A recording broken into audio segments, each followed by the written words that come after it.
Bonjour à tous, j'espère que vous allez bien. Nous, on va très bien.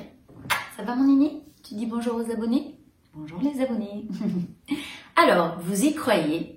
Et pourtant, le meilleur ami de l'homme ne réagit pas forcément comme nous aux effusions d'amour. Ces dernières augmenteraient leur anxiété et les pousseraient même parfois à mordre, selon une récente étude américaine. Alors, votre chien n'aime pas vos câlins? On va voir juste ça après le générique. C'est parti!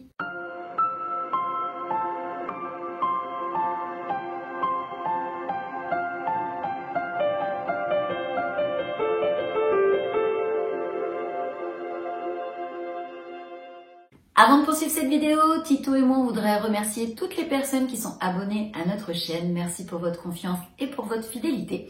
Pour les personnes qui ne sont pas encore abonnées, si notre chaîne vous plaît, n'hésitez pas à le faire. N'hésitez pas non plus à nous mettre des beaux pouces bleus pour nous encourager. Tito et moi, on continue. Les chiens et les câlins. Si les câlins entre humains favorisent l'échange d'ocytocine, vous savez, l'hormone de l'amour, et que ceux de poilus à hommes permettent de diminuer le stress, pour les chiens, la donne serait loin d'être la même. La Psychology Today révèle en effet dans l'une de ses études menées récemment par le professeur canin Stanley Coren que ces derniers seraient une source d'anxiété et de tension pour eux, si bien qu'ils seraient amenés à mordre. Et pour cause, un chien enlacé est un chien qui n'a pas la possibilité de fuir, ce qui inéluctablement l'angoisse. Et d'après le spécialiste qui a étudié des photographies de 250 chiens recevant des câlins, 81,6% des chiens sondés montraient au moins un signe d'inconfort. Aussi, soyez et restez attentifs si votre chien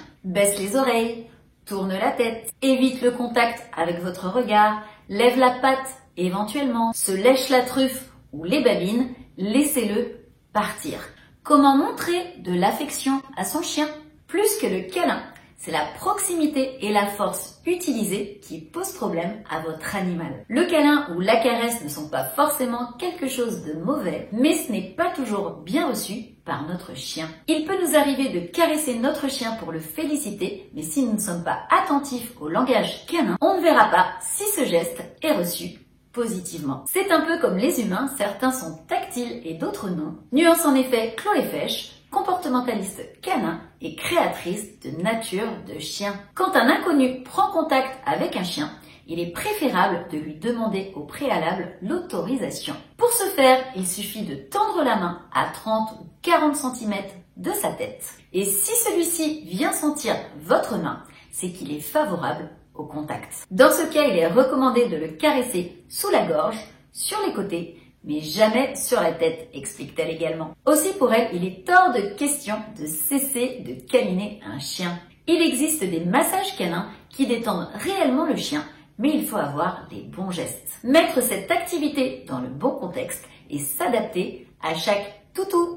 Eh bien écoutez, on en a fini pour cette vidéo, j'espère qu'elle vous aura plu, mais surtout qu'elle vous sera utile. Si c'est le cas, n'hésitez pas à nous mettre une avalanche de pouces bleus en dessous. N'hésitez pas à vous abonner à notre chaîne si ce n'est pas encore fait et à activer la petite cloche pour ne louper aucune vidéo. On fait 2 vidéos par semaine, Titou et moi. Sur ce, on vous fait des gros bisous, prenez soin de vous et on vous dit à très vite pour une prochaine vidéo. Bisous, bye bye!